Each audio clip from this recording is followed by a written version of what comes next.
You're listening to the Fantasy Wildcard Podcast.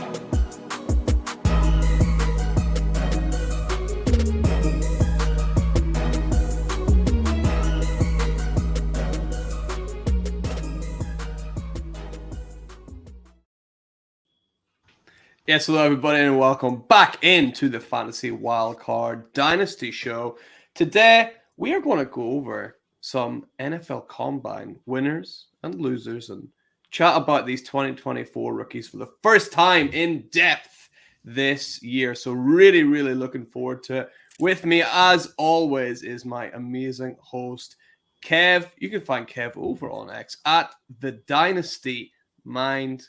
Kev, great to see you, mate. How are you? Doing absolutely brilliant, Max. Thank you very much. Yeah, it's such an exciting show tonight. Obviously, the intro to our rookies, which we get very excited about in Dynasty. We've got the perfect guys to bring us that tonight. So I'm super excited about the show. It's a show full of Northerners, so I can't wait. Yeah, exactly. We got three Northerners and an extra Northerner up in Scotland, mate. So, you know, the Northerner Plus, which I like to call myself now. That'll be my new tag going forward. And we've also got the best two from the Wildcard Devy Team, the best four of the Wildcard team all together, of course, combined. The four horsemen of the Wildcard team. First up, we got Jack, who's joined us. You can follow him over on X at JackCDCTT. Jack, how you doing, mate? Yeah, good, mate. Excited for tonight on the come down from a hectic birthday / Mother's Day weekend for my wife. So it was a busy one, a stressful one. This is I'm not going to say more fun, but it's definitely easier and more relaxing. Yeah, absolutely. Yeah, we're going to take it easy. We're going to ease into everything, Jack. Don't worry, everything's going to be okay. And Phil, we got you as well on the show. You can follow Phil at PoshPlaysFF. Of course, you can follow all the gang over at Wildcard Devy if you're not already. Phil, great to see you again, mate. How you doing? Yeah, cheers, Max. Yeah, really well, mate. I hope that this kind of combine review doesn't involve any actual kind of 40-yard dash, because for anybody who doesn't know, I still am involved in football on a weekend, and I had the kind of ungracious moment of my hamstring going halfway through the second half on Saturday. So I'm hobbling, I'm walking. I definitely won't be running any 40s tonight or completing any drills. Yeah, I'm just over a hamstring injury myself. We are all old and washed, despite being like some of these guys in the NFL. They're like, wow, these guys are like so old, like considerably younger than me. Like, and they're big calling these young guys washed. It's like this is great. But we're going to chat about not some old guys. We're going to talk about some guys with perfectly healthy hamstrings, hopefully. We're going to start off with the combine winners. Jack, we're going to pitch it to you first. Let's talk about some Trey Benson over at Florida State. Yeah, let's. The Florida State running back who really broke out this season, even though he's coming into the NFL already.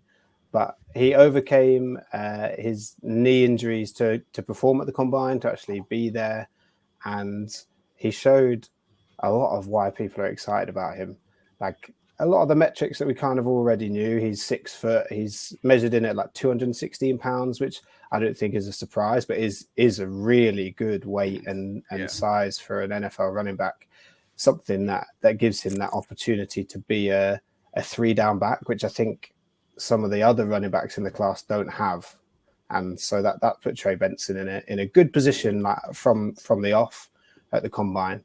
And then he went and ran a pretty blazing quick 40 for someone of his size. And I was a bit surprised by his 4.39 40 time. He came out of the traps quicker than I thought he could. Yeah, Trey Benson's a guy that impressed me all of last year. I mean, for people that know, I did sort of weekly lists of players that impressed me throughout the year in college football. He was on that list so much I can tell you his Twitter handle off by heart. It's Trey_. It's absolutely like it's just ingrained in my brain. He was there so much and impressed me so much. And towards the start of this process, no one was really mentioning Trey Benson, which had me licking my lips a little bit. I was like, oh, we get so many shares this guy, but he's only gone and come out and had an absolute brilliant combine. It's kind of ruining my draft schedule a little bit here. I thought I was going to get some more of him, which is a bit of a shame for me, but definitely good for Trey Benson. He has the chance to be the top scoring rookie running back here. We're not really expecting Jonathan Brooks to outscore him this year at least. So Trey Benson's definitely got his chance to be that number one rookie running back this year. Might get caught by Jonathan Brooks eventually, though, depending on all what happens. So moving on from a running back winner onto a wide receiver winner. And I mean, this guy, he wins the guy I'd least likely be run over by at the combine. It's Brian Thomas Jr. Phil, talk to me about Brian Thomas and how impressive he was.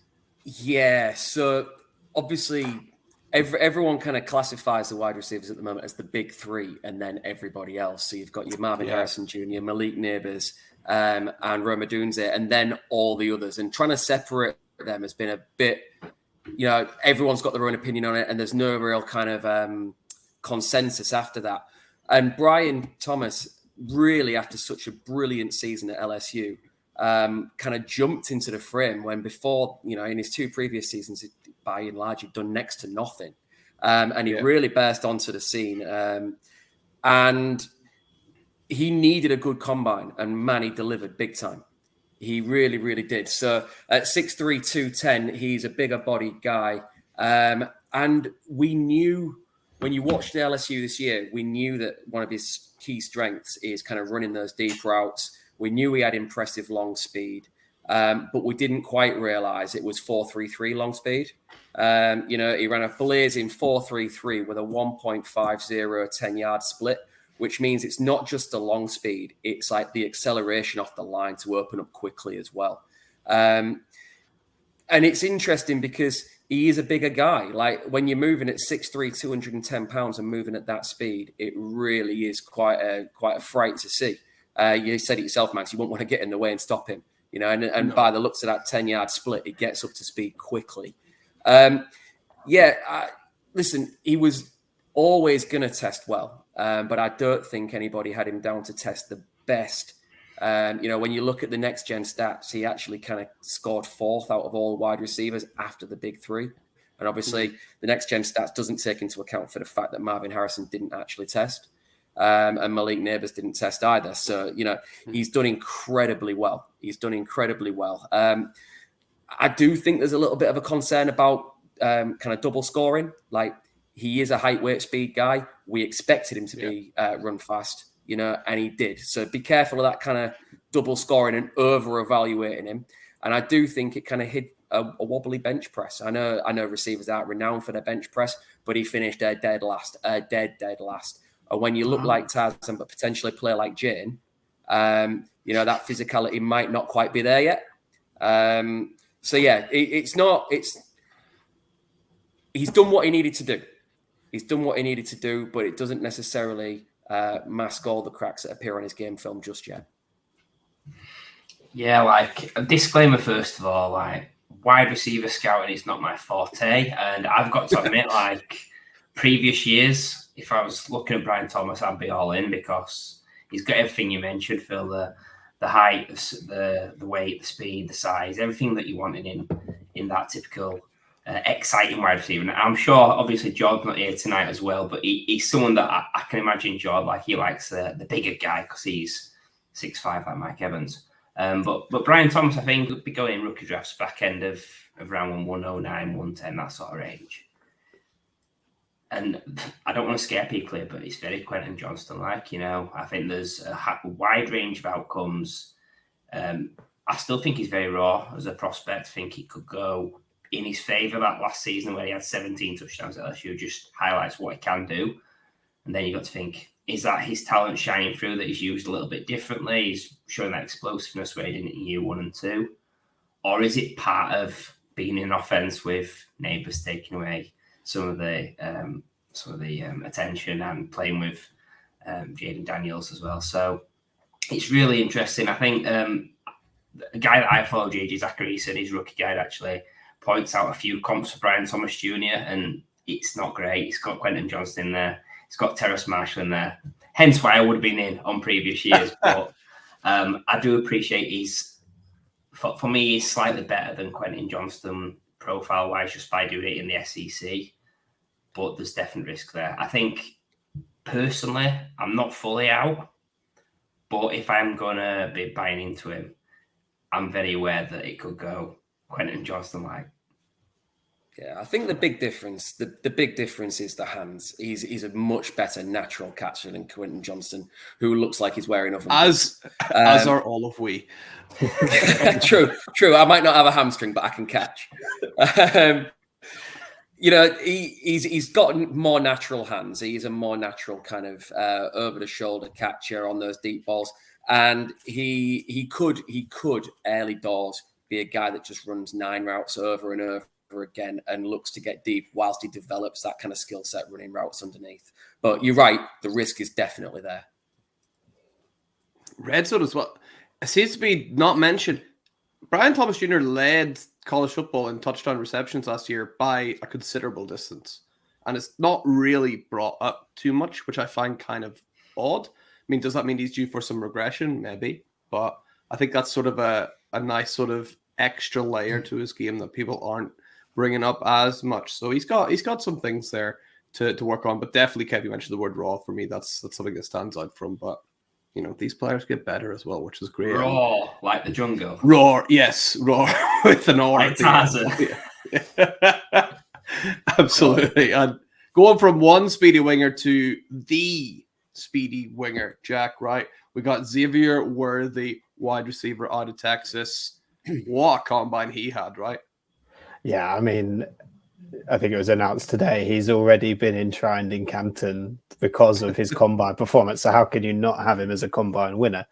I think everybody's cautious about going too over the top after the John Ross experience of a few years ago. But Xavier Worthy is fast, and we knew he was fast, but a 4.21 is just incredible. And you could see the anticipation building for his 40 time, for his attempt. That the eyes were on him, and he delivered in that pressure moment. And you can't compare that to the pressure of an NFL game, but it's still a positive thing. You want to see someone who's got the talent, get the mindset in the right place to deliver what promise he had. And obviously, if you blinked, you missed it.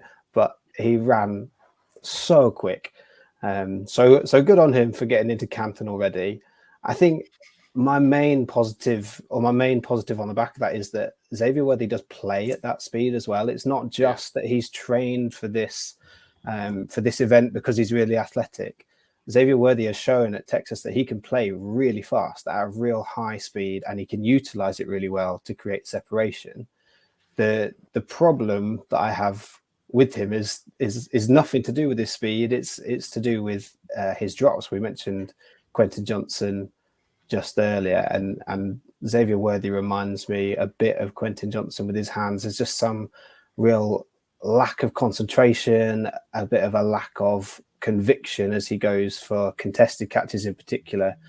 But those are things that can be ironed out in the NFL with that repetition, with the right coaching, with the right scheme. And I think that's something that's really important for Xavier Worthy. The buzz is now first round draft capital, late first round. And naturally, that means because it's the late first round, the Kansas City Chiefs are the team that I just keep seeing mentioned. And the comparisons then come to Tyreek Hill and the speed and the separation that he can get down the field. And with Andy Reid coaching him up and Patrick Mahomes throwing the ball, that's a horrible combination for defenses around the league. And in the modern NFL, that's what he needs. He needs a modern offense. Bill Belichick's not in the league anymore at the moment, but Xavier Worthy's never going to succeed in that kind of offense. But in an Andy Reid system, in a Kyle Shanahan system, Xavier Worthy's got all the tools to earn that first round draft capital and show why a team invested in him. I think that's beautiful. Like, that's just absolutely wonderful. I love hearing all of that. He would obviously be absolutely brilliant on the Chiefs. Already been in touch with Patrick Mahomes as well. Patrick Mahomes been texting Xavier Worthy, reaching out to him. That all sounds very, very nice to me. I think we're going to see, unlike John Ross. By the way, do this like chuck John Ross's boots in the bin in Canton then? Like the old 40 time, they're like, just chuck them away, right? I think we're going to see more like whenever we've seen Chris Johnson run the 40 real fast, and we've seen it on the field as well. I think we're going to see that with Xavier Worthy. Like John Ross sort of flashed. He had that one unbelievable moment when he like broke 3 players' ankles at the same time. But that's really the best of John Ross we ever seen. I think Xavier Worthy's got much more talent that he has to show rather than just that sheer speed. So I'm really looking forward to seeing him. I think he can run, a much better route tree than John Ross ever could or ever will be able to as well. So I'm just really looking forward to seeing where he lands. If it is the Chiefs, obviously, look out. Although I will say it will probably take him a while. Notoriously takes a while for people to warm up. Rashee Rice did quite well this year, I think, but he's going to take another step up as well under Andy Reid. He's just an electric player. The separation he gets is my favorite thing. Obviously, that elite speed really helps. And in today's NFL, we're really seeing separation sort of overtake that like physical my ball mentality. The players that can separate seem to be, without too much of a pun, separating themselves from the rest of the pack. And Xavier Worthy looks like a guy that's able to do that. But some guys didn't do as well, unfortunately, because we got to move on from the great and the sublime to some combine losers. This first one, Phil, this hurts me a lot because this is actually one of my favorite prospects, but did not have an outstanding combine, right? Talk to me about Troy Franklin at Oregon. Yeah, it was a tough one, really, because you're right. As a prospect and having watched plenty of college ball over the last couple of years, like I've got no doubt, or I was under no doubt, that Troy Franklin will be a good player in the league. However, his calling card again has been impressive speed, and that kind of incredible kind of short twitch quickness and close area quickness to separate. And whilst a 4.41 is not a bad 40 time, it is not what was expected of Troy Franklin. I think a lot of people would have expected him to go sub 4.4. So to see that he didn't is disappointing. And again, I think the most worrying part of that is not necessarily the actual time itself, but again, when you look at that 10-yard split, he came in at a 1.61, dead last of the receivers that kind of ran, and that for me is a worry for a guy who's supposed to make his kind of money in that quick separation, solid, crafty route running. But he's supposed to be able to open up and shake people free in that kind of short area. And that wasn't an explosive time that he put out there. He is undersized. He measured undersized. To nobody's surprise, nobody was expecting him to come in and go, blimey, all right, he passes the eye test. That's not what his game's about. I think it left everybody underwhelmed. He's a prospect who had certain things I think he was going to rely on to boost his draft stock. And in that combine setting, it somewhat let him down. Yeah, I think you've summed it up really well, Phil. A definite combine loser. The actual tape, there's a compilation tape that NFL.com put out on him, and it's only 2 minutes, but it's tough viewing. As a Franklin fan, there's not a lot you can take from it. Like the gauntlet drill that he did was much talked about, how he was running like he had beer goggles on all over the place. And it's an interesting one. With the combine, how much stock do you put into it overall? Because I know a lot of film guys, they'll disregard it and say, look, I see him on the field. He can separate. He can win in that short area. But you have got to be concerned as well, the fact that you're going up against everybody in this same situation, same environment, same arena. And there's things that you're expecting to see that you didn't. So that's got to give you some concern as to where you were before to where you are now.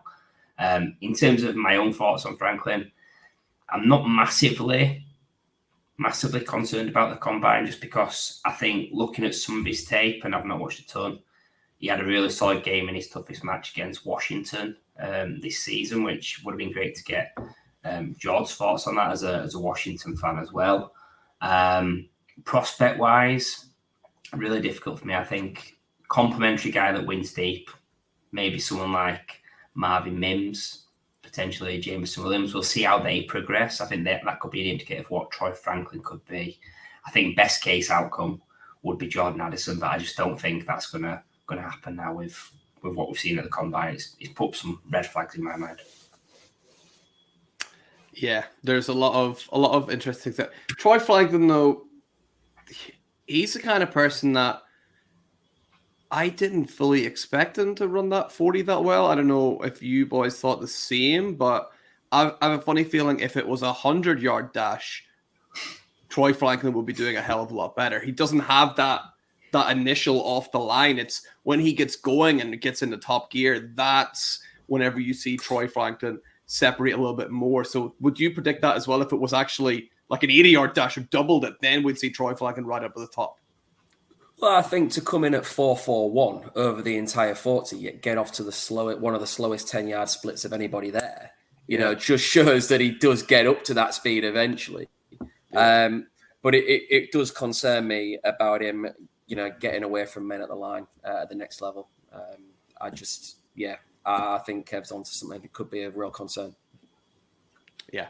Hopefully he can iron some things out and he'll go somewhere where he can fix it. He's definitely a whole lot of talent there for Troy Franklin, but not the best combine. And I mean the same for this guy. I mean I'm repping the Notre Dame Fighting Irish because I don't want this guy to come and beat me up because he is still an absolute tank, combine or not. We're talking about Audric Estime. Phil, what do you got for Audric Estime?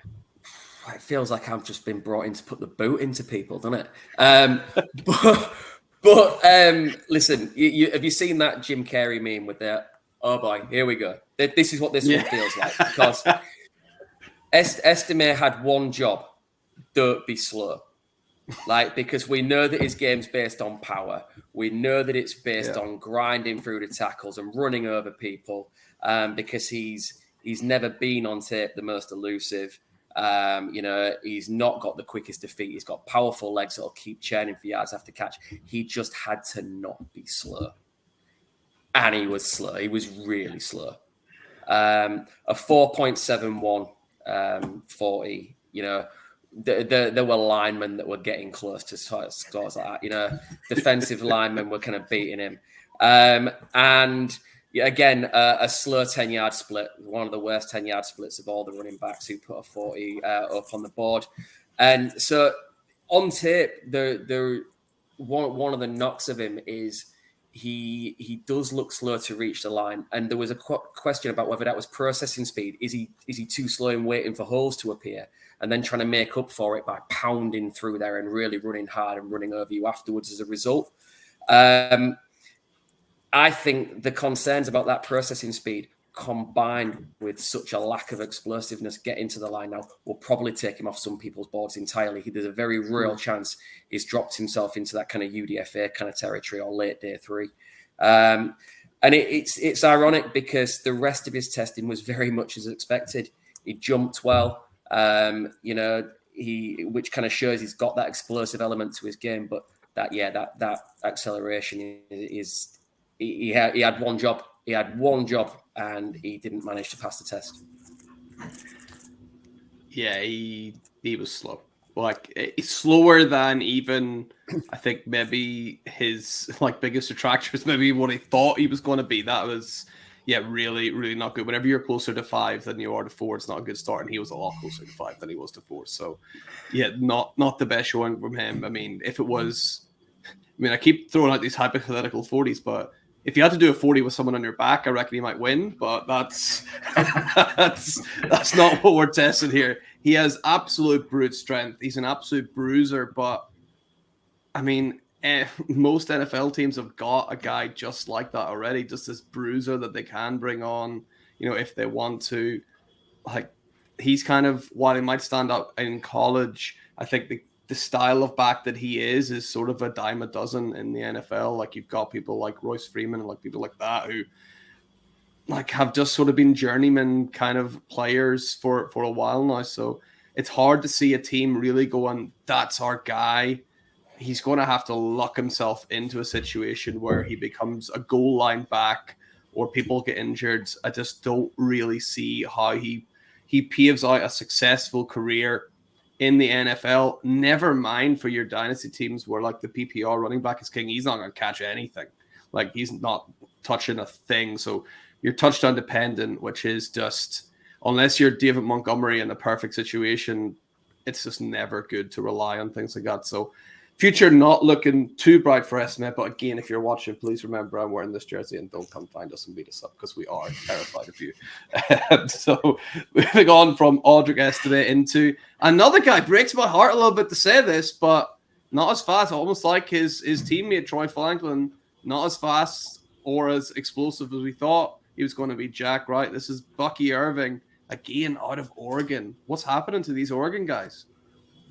Yeah, well, you got to question maybe a little bit whether scheme and tape made them a better prospect than we thought, but equally we don't want a knee-jerk reaction to the combine. But you know, Bucky Irving, we know all about him before the combine, and he's kind of, again, like with Audric Estime, he just needs to not do terribly in certain aspects rather than he needs to outperform. He's, you know, he was never going to run a 4.2 like Xavier Worthy, but we did expect a little bit more. I mean, you look at Bucky Irving, you know he's small. He's like 5'9". I think he measured in 192 pounds. So he's put on a bit of weight since the end of college, but he's still like below that key, like 200-pound number that the NFL really likes. And so if you want to play at that weight and be useful for your dynasty team and your fantasy teams, you've got to be explosive and have great hands. And that's almost just to get a third down back roll. And I think Irving showed that he does have those hands. I think he did pretty well in the drills. His tape shows that he can catch the ball really well, but he didn't have that explosiveness at the combine. He didn't run. He ran a very meh 40 at 4.45. He then measured a class low 29.5-inch vertical, and I think he was second last in the vertical in the broad jump with a 9.7. So it's just overall not a great day. He needed to not be terrible, but the vertical jump in particular was really, really disappointing. Yeah, the speed thing is problematic. He's never been one that's been elite speed that can take him all the way to the house. He relies a lot on really good footwork and shiftiness, but to get on the field and show that you've got that shiftiness and elusiveness and good feet, you've got to earn snaps. You've got to earn that in pass protection and in discipline, and you've got to have some explosiveness when those gaps open up for you, and he just didn't show it. Yes, like you said, Mags, it's a tough combine for these Oregon boys. And it sounds like you might be a bit of an Oregon fan, Mags. Maybe we can both be Oregon fans, because I'm a low-key Oregon fan. Like, that's not going to make Jordan very happy. But, yeah, I thought I'd say it while he's not here. Yeah, Bucky Irving, I think. Exactly. Yeah, Bucky Irving, I think it's an interesting one because I was pretty positive on him coming in. His grading score, just for his draft profile at NFL.com by Lance Zierlein's pretty poor, 5.98, which it puts him down the list quite a bit. And I think the combine is just going to solidify that he's a day three guy. I don't think that's the end of the world because, look, running backs in Dynasty, they have value if they fall into the right spot and get an opportunity. I think what he's put on tape is good. But, like, the hit rate of day three running backs that are small and slow is very, very shallow. Absolute best case scenario. And when Jack was talking, and I was just trying to like go in a time machine, and you could have put that whole paragraph, all part of the show, to a Kyron Williams a couple of years back, someone that slower than expected, small, pretty decent in the pass game, but it was being talked about as a potential day two guy, slid to day three. Everyone wrote him off, and obviously that's the best case scenario that he's come back around and being like that. There's loads of examples where the players are slower and smaller than expected at running back and do nothing. I think you made a great point, Jack. If you're small, you don't want to be slow. You want to be like A-Chain or Gibbs or something like that, and be absolutely rapid. So I'm not totally out on him, but it's dampened my expectations. I think there's potential roles for him in the NFL, but yeah, he's not going to be running back one for sure.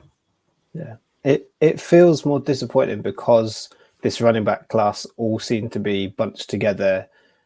There's no real standouts, and this was an opportunity for someone with some really good tape and some really good stats, especially in the passing game, which you want for your PPR leagues. There's a chance for him to stand out and plant his flag and say, come and get me on day 2, and he didn't. And so maybe it's unfair expectation. Like, I just wanted him to separate from the pack, and he didn't. Or maybe he did, but in the wrong direction. Yeah, and maybe just a quick side note before we move on to our no value changes, guys. I don't know if you agree or not, but whenever I'm looking at the combine, whenever I'm scanning my eye over all the results, it means a lot more to me for running back than any other position. I'm grading these running backs based on their, explosiveness, their 40 time, the way they test, more so than I am with the wide receivers, just because I just feel like that position relies so much more on the physicality of it and those explosive numbers compared to wide receiver, which has got a lot more like intangibles to it. I think. I don't know if you boys feel the same way. I get that argument completely. I think every running back out there would argue that they've got incredible crafting and guile to what they do as well. But no, I totally and utterly see what you're saying. There's a lot more nuance to the intricacies of playing receiver and how they get open and how they win, compared to the kind of athletic traits that the best runners often showcase, without a doubt. So yeah, I agree. Yeah, and I think the other point to go alongside that, Mags, is that NFL front offices feel the same. I think they feel like the combine is more important for a running back than a wide receiver, because there are elements to a wide receiver's game that you can't replicate at the combine, but you can study on film, and therefore there's always that that asterisk next to it. It's not a great performance from the wide receiver, but we've seen him do it on tape in a game. Whereas for a running back, some of those intangibles are really important, and there are a lot of running backs available that can do a job.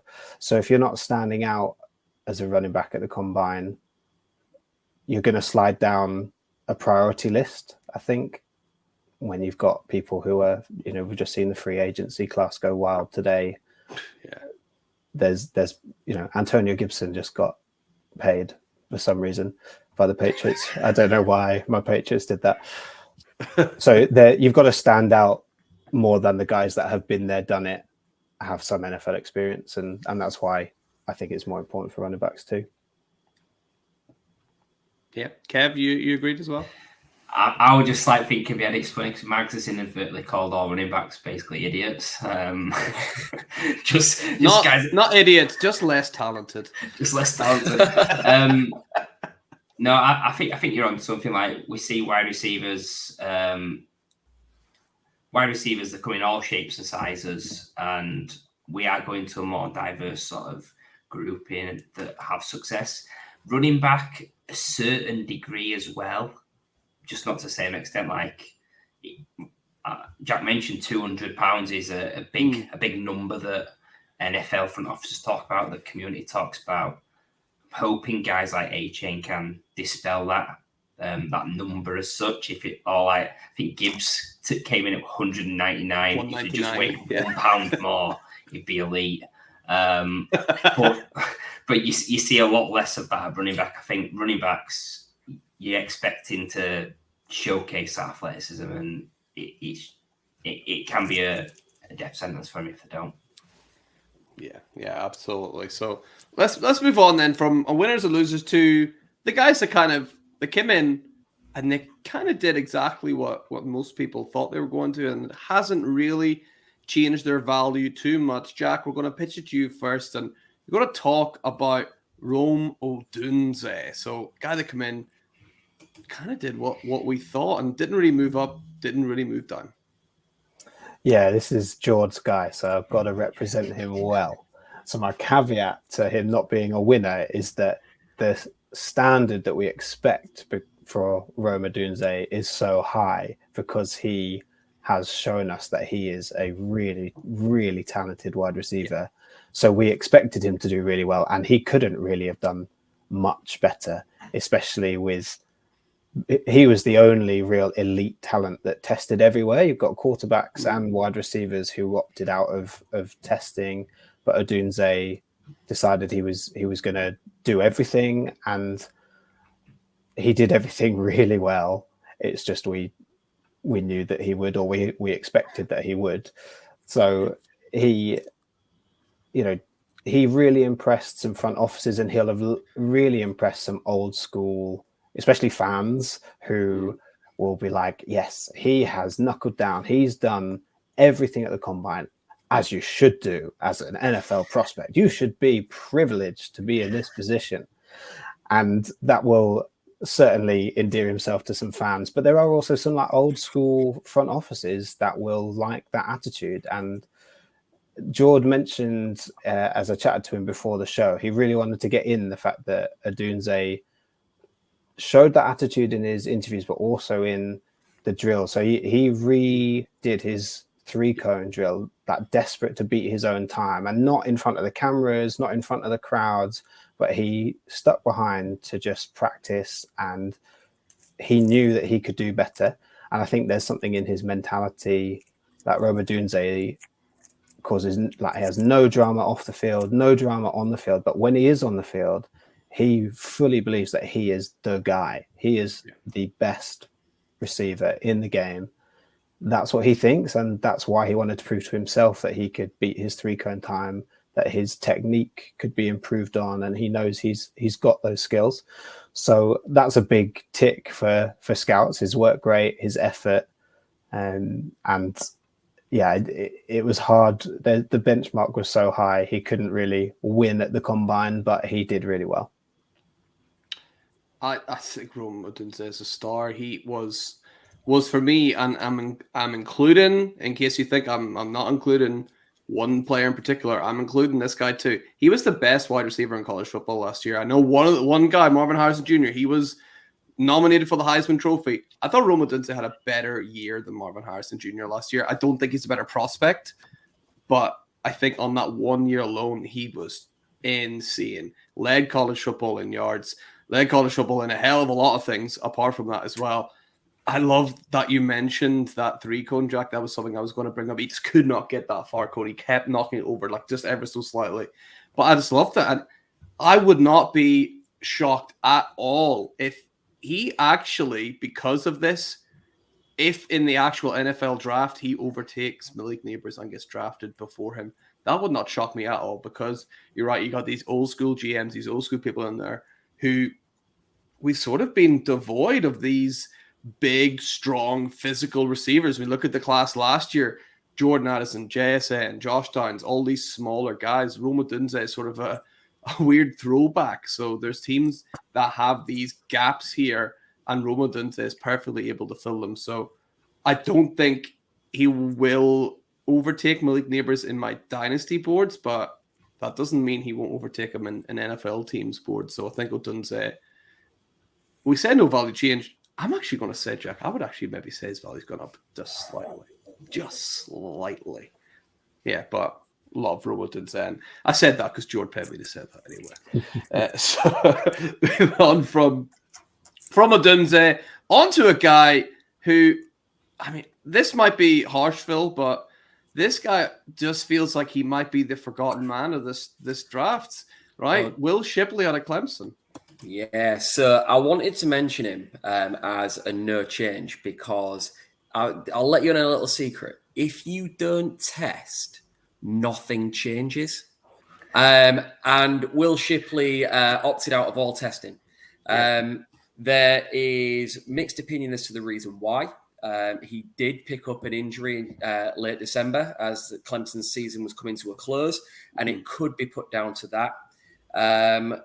but he should be ready for their pro day. And I was doing a little bit of kind of reading round and just kind of a little bit of research, and it did say that the track at Clemson runs fast. Now, that just sounds to me like you start the clock a little bit later or what have you. But, you can make of that what you will. Maybe he didn't want to put any numbers out there on that neutral setting because there is instances on his game tape of him being caught from behind. All right, so he gets into the open field and people are catching up with him. So maybe he didn't want to put a time on record in that neutral setting, and he'll save it for the pro day where everything just always appears that little bit more friendly. But to go back to him as a prospect, I wanted to mention him because you're right, he appears to be the forgotten man. He's a kind of jack of all trades, master of none type prospect. Like, he does everything well enough, but nothing exceptionally. And at the moment, he's probably a likely early day 3 pick in the actual NFL draft. Unless a team reaches for his kind of one superpower. He's a really, really good receiving back.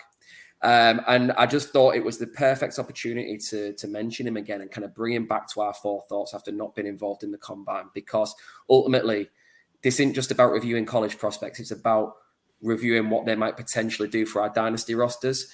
And if you play in a PPR format, if he gets that day 3 draft capital, then I would take my chance on him. I would be tempted to trade back into the end of the second or the early third and snag him just ahead of his ADP. Because if he gets the draft capital from the league, that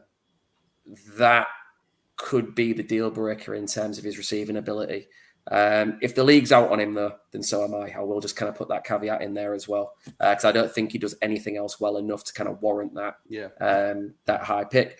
But yeah, he could potentially be a really solid PPR option. Yeah, I think just going back from when he was recruited out of high school, like a 5-star recruit, I think he does everything pretty good. He's going to have value in rookie drafts. Like, I think a lot of the guys that are going to be going day 3, potentially end of day 2, and we've said this before, like, always pick talent over situation, but actually, I don't always agree with that. And I think running backs are a prime example where you can get that short-term boost on a lesser player that's getting volume. Like, you see some of the guys in the top 10 this year, no offense to these guys, because they're bigger than me. Well, Kai Williams probably isn't, but maybe he is. Rashad White, for example, someone that's not super talented, that's been a top 6-7 running back. Kyron Williams is another. You can get by with ending up in a situation where you're getting volume. So not just on Will Shipley, but sort of all the running backs within that range, pay attention to landing spot and seeing what that trajectory is. I think Shipley's someone that you've got to have interest in the right spots. Like a lot of running backs, just see where he goes and make your decision from there. But I think just a solid prospect, running on the fast track, he sounds like a smart guy. Yeah, hopefully Will Shipley won't end up being the forgotten man. He's maybe come along at the right time as well. A lot of these third down running backs are kind of getting, like your Jarek McKinnon, J.D. McKissicks, all these guys kind of getting on a little bit. So Shipley might end up finding himself in a nice situation. He's coming in as the third down guy with his got good pass block and come in there, see if he can do a job. And you just need your foot in the door at running back for sure. And moving on from running back, hey, we've got to talk about a tight end here. And this guy who's the hipster's favorite tight end for sure in this draft. Not Brock Bowers, Jatavion Sanders. Jack, you think he'd have stayed around about the same value after the combine? Yeah, I think so. But he is, in any other draft class, he is getting a lot more buzz as the number one tight end. But unfortunately, he's in the same class as Brock Bowers, who has put on not just an elite 1 year, an elite 2.5 seasons of production and tutelage in how to play the tight end position in college and get yourself ready for the NFL. But Jatavion Sanders is someone who I really like, and I think he's in at the moment pre NFL draft and knowing draft capital, he's in that cluster in amongst all those running backs that we've mentioned a few of, and there's a ton of them that are going to be second round picks in your rookie drafts.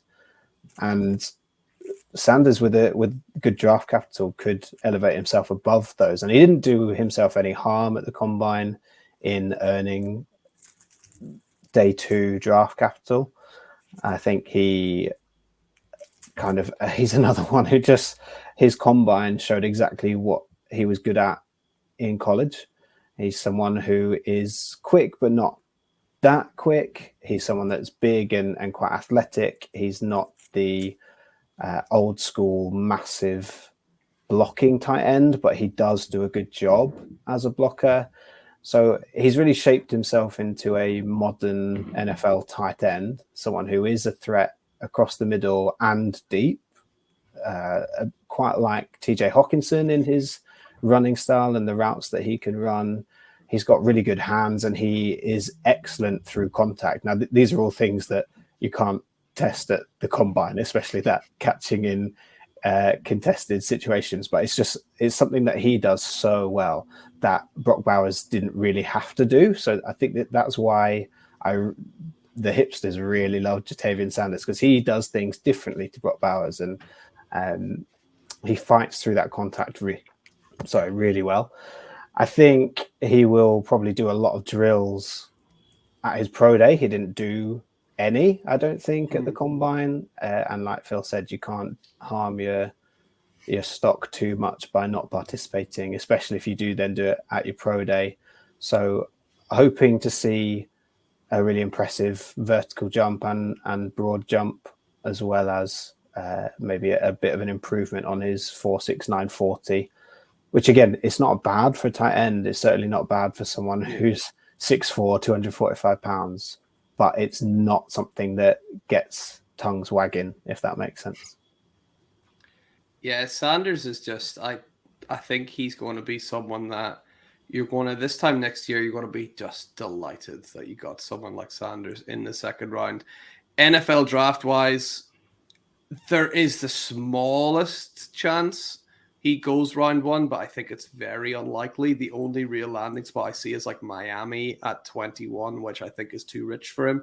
But I would be surprised if he isn't a second round draft pick. I think he's good enough, he's talented enough, and hopefully he's going to go somewhere that has a little bit of an opening at tight end and people can get excited about Sanders. I think you're right. Without Brock Bowers, we're real excited about Jatavian Sanders as a prospect. So can't wait to see where he ends up, and just a freak athlete, which is just good to see. As are all of these tight ends coming out right now. It's absolutely ridiculous. They're all just like insane. So can't wait to see him playing in the NFL very, very soon. And before we wrap up, some other standout players we thought we would mention. Pitching it back to you again, Phil. You want to chat a little bit about Michael Penix? So again, Jordan not here to chat about him. Yeah, so obviously typical of George to forward another Husky for to be the topic of conversation.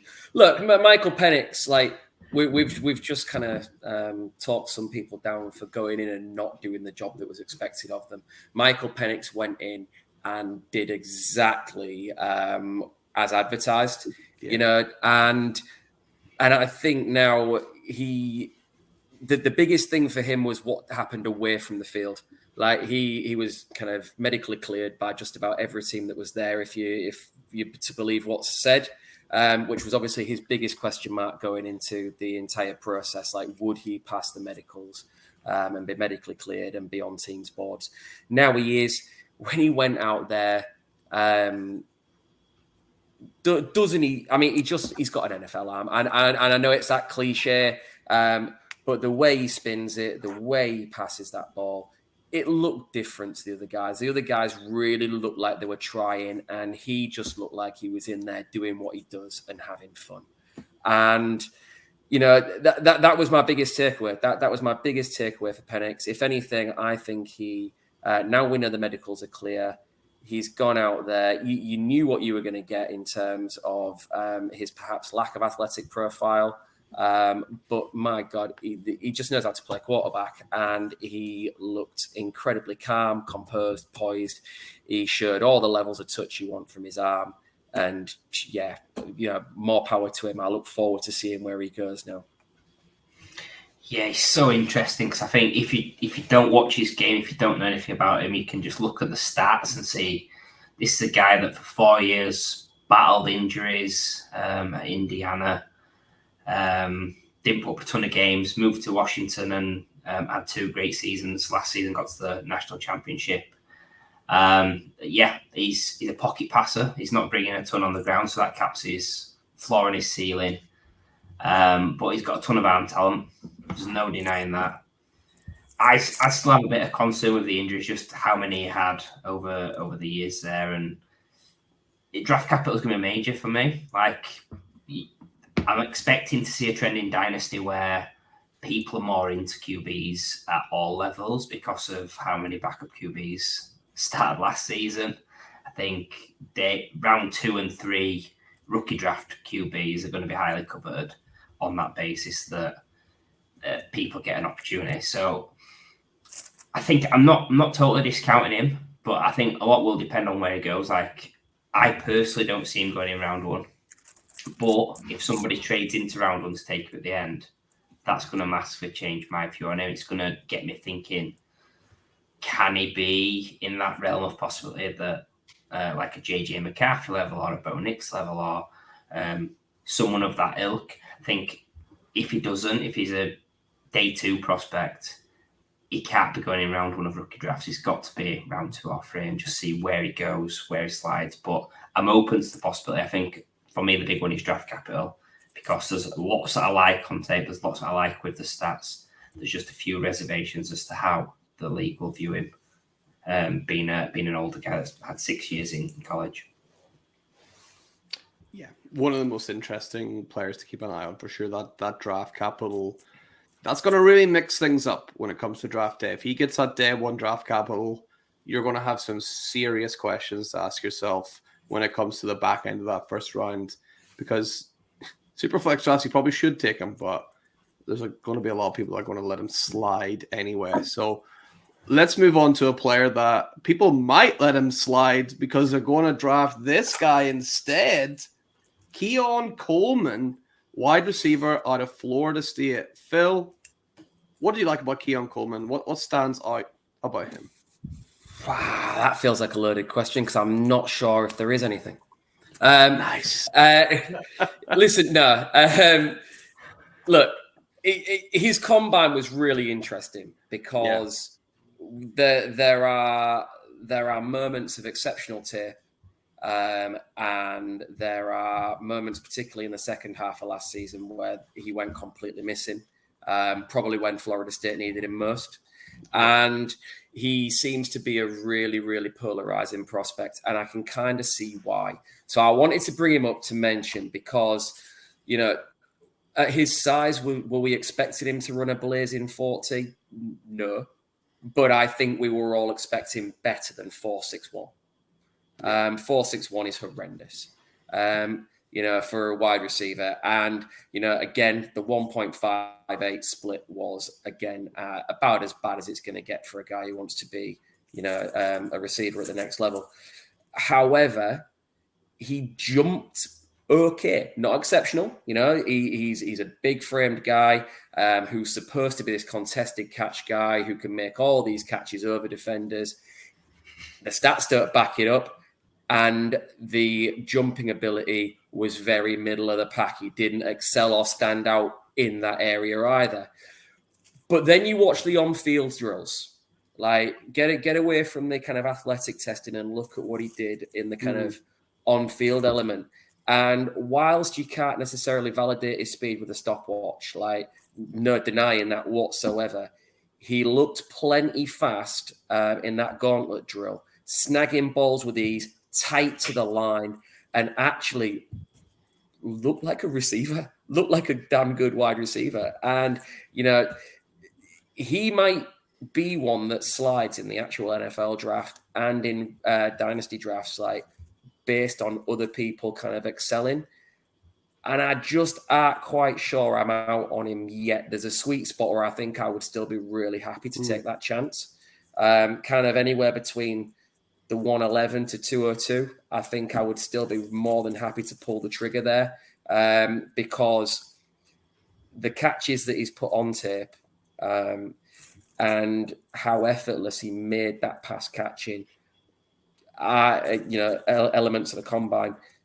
There's something there. I could end up with egg on my face. It could be another Quentin Johnston. Maybe the warning signs aren't like slapping me hard enough, but I think at the right spot, I'll still take that gamble based on what I've seen from him. He's a really interesting prospect. I mean, you mentioned he had the slowest 40 time for the wide receivers, and yet the fastest gauntlet time, according to that next gen stats or whatever that Amazon thing is that they have, which is maybe more an indictment on like how valuable the combine is in general, more than Keon Coleman. But I mean, you mentioned that contested catch. His contested catch rate was 33%. Someone like Odunze was up near the 70s. Like that show, that's a contested catch guy. Keon Coleman's not a contested catch guy.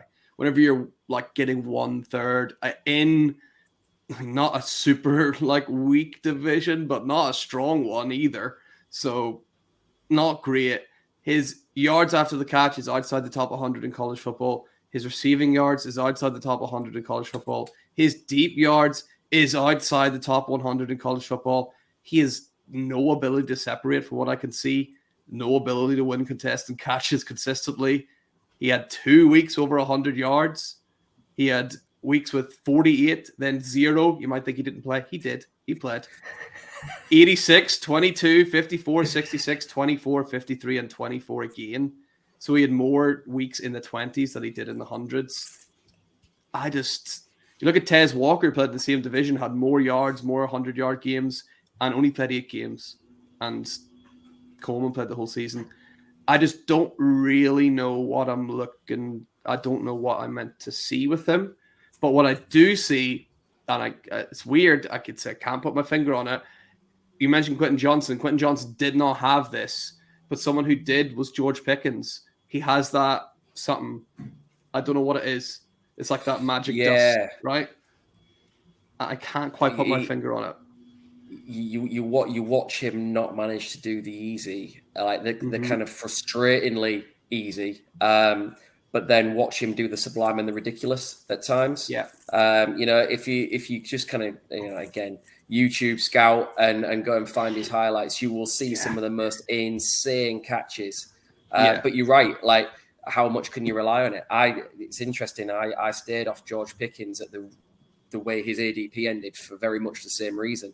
I just think the one difference with Coleman is everybody appears so out on him and appears to be battering him so much. I think there's the potential that he slips to a point where I go, actually, do you know what? I'm comfortable here. I'm really comfortable now in taking that gamble. Yeah, and when someone has that X factor, that magic dust, whatever you want to call it, I'm happy taking that as well. As much as I've talked about all the reasons you shouldn't draft him, and that one reason you might, sometimes that does pay off for whatever reason. So he's a really, really interesting prospect, Keon Coleman. We got one more prospect to talk about. Jack, I'm going to pitch it to you. It's Adonai Mitchell, Eddie Mitchell, whatever you want to call him. The second wide receiver out of Texas. Third Texas player we've talked about, by the way. Get used to that, the way their team's looking, by the way. And so, Adonai Mitchell, what do you got to say about him, Jack? Yeah, I've got to complete the Texas triple threat. And Eddie Mitchell, I thought he was someone who was in contention as a winner from the combine. I think he's a guy who in college hasn't played a ton. Like he was at Georgia for a couple of years. He transferred to Texas. He wasn't on the field loads, and obviously in that Georgia offense, he wasn't the guy, which the wide receivers rarely are in the modern Georgia offense. So it was really nice to see him go to Texas and put up a really solid season that matches the hype he had as a recruit and the hype he has as a rookie prospect. And he tested quite well. So he's 6'2", 205 pounds. He plays that outside receiver, that X receiver profile quite well. And as we mentioned earlier, there's teams that really need one of those in the NFL at the moment. Yeah. And he tested a 4.34 40, which is a good bit quicker than I thought he was going to test. That's really quick. And another one who surprised me with how quick he was. But also he tested in the 95th percentile athlete at the position in terms of the 40 time, his size, his broad jump was 11'4". So it was a really good day for him testing wise. Now you've got to take into account some of those non-participants that were there that probably would have pushed him maybe out of the 95th percentile in testing. But he is a really interesting prospect, someone who has the tools and the consistency when he's on the field and when he's throwing the ball that some of the other wide receiver prospects don't have. Like we just spoke about Keon Coleman, and consistency is something he absolutely doesn't have. He's a highlight reel receiver for me, where AD Mitchell is much more reliable, someone who slots into a wide receiver room really well. Now he's not particularly versatile, and part of that is the limited role he had at Georgia and Texas. So his route tree has question marks over it as to what else he can run other than the outside receiver, throw the ball up, see if he can catch it, go deep. But that round one draft buzz just isn't going away. And I think he's someone that if he gets first round draft capital, that's going to shoot him up draft boards real quick. And even if he gets early round 2 draft capital, it's the same for me. He's someone who has a lot of room to rise or fall in rookie rankings. Yeah, it feels like he's getting a ton of love based on a really strong combine for me. I think some of the bits I've seen from like Daniel Jeremiah is that first of all, he's in his top 30 players, which means he expects him to go round 1, which is going to be fantastic. But then just how well he performed against NFL level cornerbacks. I think he mentioned a game against Alabama, which has got Kool-Aid McKinstry there, and he put a really good game there. Looking at the numbers, because I'm a numbers guy, there's concerns I've got. I think catch percentage, PFF grade, yards per out run are all really poor compared to sort of the average. But I wouldn't say that's all doom and gloom. There is one guy that's got similar numbers on those 3 metrics. I think it matches up through the metrics and through the eye test as well, and that's DK Metcalf. I think Mitchell is a small version of DK Metcalf, someone that, as a college prospect, people might just only remember the last couple of years. He wasn't amazing as a college prospect. There was a lot to work with, and in patches he shows it in the NFL. But he's still frustrating at times. I think we did a show 6 months ago where we called DK Metcalf a trophy girlfriend because he looks great with his top off, and he's just, you remember him for all the like DK Metcalf's biggest highlight of his career is chasing down someone an interception. That tells you all you need to know about what he's done in fantasy. Mitchell's got a wide range of outcomes as well. I think he's getting the positive light because of the combine, which is fair dues because he has performed great. It could be DK Metcalf, a small version of DK Metcalf, which take it as you wish, because you could paint a positive picture that, I'm into this guy. Or it could be, do I want that headache year after year? There you have it. Adonai Mitchell, small D. Okay. So that brings us to the end of the show on that absolute highlight. We've talked about the 2024 NFL Combine from a Dynasty perspective before. So thank you so much to Jack and to Phil from the Devy team coming over and helping us through this. And Phil, just before we go, Phil, do you want to tell people listening, if they've not caught the Devy show already, what kind of things can they expect to hear from you guys? Because it is really awesome stuff. Yeah, so obviously, for the vast majority of kind of dynasty players and your listeners, they'll be just coming to terms with the 24 class of rookies. Like, we're looking ahead and looking at guys that are going to shape the next 3 years of college football. So we've just recently done a mock draft, a Devy mock draft, where we looked at excluding the guys that are coming into your rookie drafts this year. You know, we looked ahead to the next 3 years and kind of put a 3-round draft together for who we consider the best prospects, kind of talked them through. But just in addition to kind of getting to know the players and getting to know a little bit more about who might be coming and padding your dynasty rosters in coming years, there's a lot of strategy involved in playing Devy as well. You know, we're looking ahead to kind of give you ultimately that advice that's going to help you win your Devy leagues. And, you know, like we said in episode 1, Devy is just the love child of two people who love college football and dynasty. So it's got all the best bits and more to root for on a Saturday. So yeah, come and check us out. We drop every kind of second Friday at the moment, which will move to every Friday once we get back into the college football season. We're absolutely having a blast. We're really, really grateful to Kev and the team for bringing us on board. And yeah, I'm sure I speak for the lads when I say let's keep going. Yeah, absolutely agree. You guys are killing it, doing a great job. Just it's the ultimate advantage as well. If you're just playing Dynasty and you don't even want to play any Devy leagues, listen to anyway. Like, honestly, it is such an advantage to know about these players. You know, from the get-go, you're having to watch less tape now. You're having to, you know, you're not really needing to get to know these players. So it is a huge advantage for any upcoming rookie class. And Jack and Phil and even George can help you get there as well. So, boys, thank you so much. Make sure you are definitely following at Wildcard Devy. And hey, why not follow Wildcard Dynasty and, of course, at Fantasy Wildcard as well. While you're at it, if you're on YouTube already, make sure you've hit that subscribe button, all that good stuff. Hey, why not give a 5-star review? Everything. Throw it all in. 5-star reviews, likes, thumbs up, follow everyone, the whole 9 yards. Guys, we'll be back next week. Thank you so much for joining, and we'll see you very soon. Bye.